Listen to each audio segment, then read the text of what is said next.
Si vous regardez dans le sens traditionnel, vous allez regarder sur ce qui a laissé des traces, donc encore du construit. On recherchera les anciennes murailles à travers les histoires, les strates de construction d'une ville, etc. Si vous le prenez à travers le vide, vous n'allez pas rechercher ça. Vous allez plonger à l'intérieur de la terre et regarder tout ce qui n'a pas encore éclos, tout ce qui possède encore un potentiel.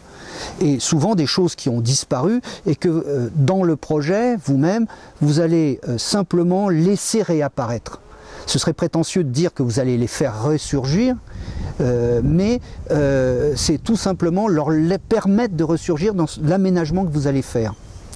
Ça peut être une rivière qui a, soyons concrets, ça peut être une rivière un ruisseau qui à un moment donné a existé, vous sentez qu'il a existé, sauf que dans le Talweg, il a complètement disparu.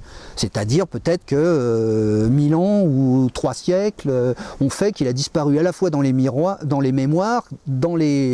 qu'il n'y a pas de carte et qui fait que il n'existe plus, n'a jamais existé.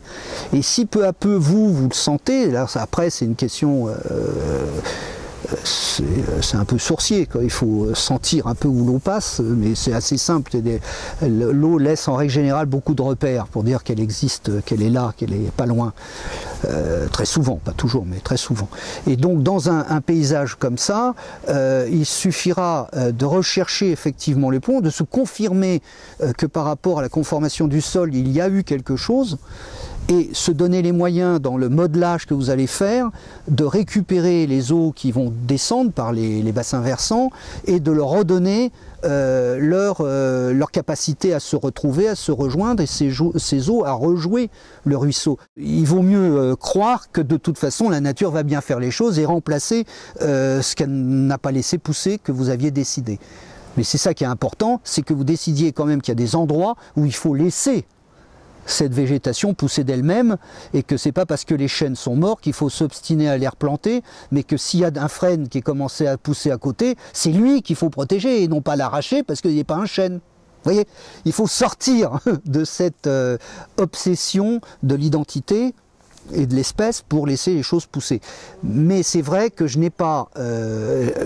travaille pas dans des contextes qui me laissent le temps de laisser pousser les choses, sauf exceptionnellement des petits morceaux. Parce que les gens ont construit les bâtiments, en même temps que nous, on travaille tout autour, tout l'espace vide.